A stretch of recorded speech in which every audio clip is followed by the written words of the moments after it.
Look, let the business dictate the loyalty. Bottom line. What's happening is Rico. Salute to the business committee. Hit that like button, hit that subscribe button. We in here. Diddy, Cassie.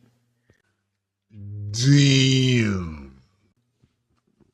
Now, prosecuting attorney is talking about how Diddy had bad boy records, he had his businesses, and how his businesses promoted his lifestyle, and how his businesses promoted Diddy the ability to do things that weren't necessarily in the best interest of Cassie. He clearly had power, influence, and everyone around him did exactly what he said, which also helps promote anything that's going on outside of the business.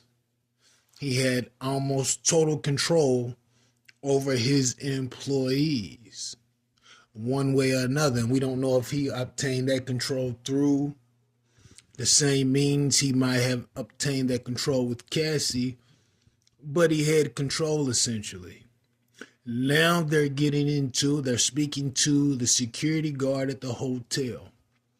Diddy allegedly offered this man $100K to make the footage disappear. Now we can stop right there, because this is the reality of that transaction.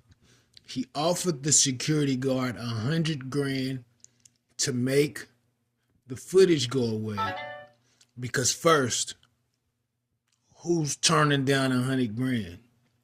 Secondly, if you make the footage disappear, Diddy's not charged.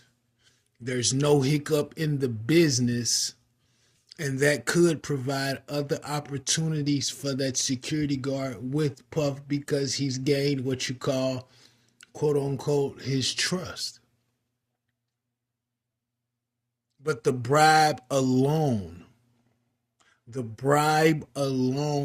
shows guilt. Why would you bribe a man with $100,000 bribery if you did nothing wrong? Diddy knew then if he got those DV charges, it would open up the door for them to look into him like they're doing now. It wouldn't have stopped.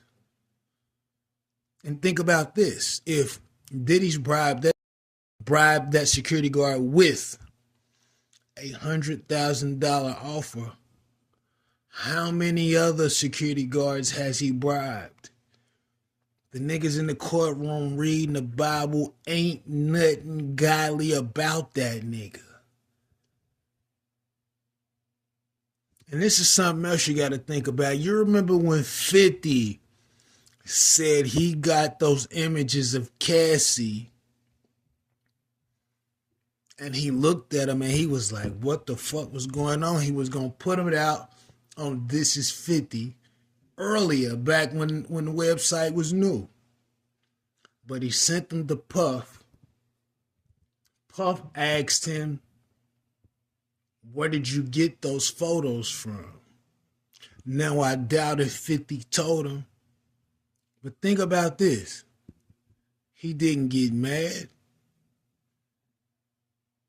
He didn't say, you know what, I need to get it, homie, who got those photos, because I can't allow those photos of my girl to be out. Even if he took them, he didn't even play like those photos being in the public arena. He didn't even make it like it was an issue. 50 said he asked him about the photos, And that was ultimately it.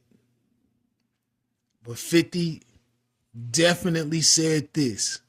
He said from the looks of those photos, you could tell that this was something that she was not up to. You could tell that this was a request, a demand, or a forced situation on the basis of Diddy and how he wanted to manipulate that young lady. 50 made it clear it didn't look like something she would do. So Puff been doing this shit for a while. And he knows why. But this is the even crazier part. Puff beating on these women, I can't recall Puff getting into it with no man. 50 pulled his card a few times. He didn't even entertain it. See what I'm saying? Puff a foul nigga, I can't say that enough.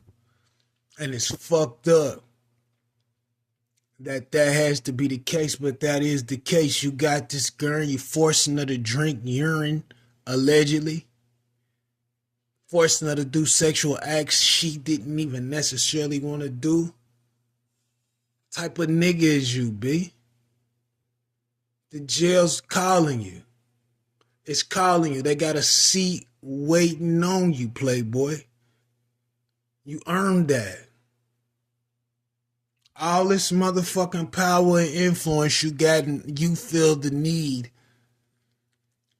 to use it to force women to do sexual acts that they don't necessarily consent to. And what type of nigga? You know what? I'm going to leave it alone, man. Let me know what you think about this in the comments. Rico. What the business is. 100.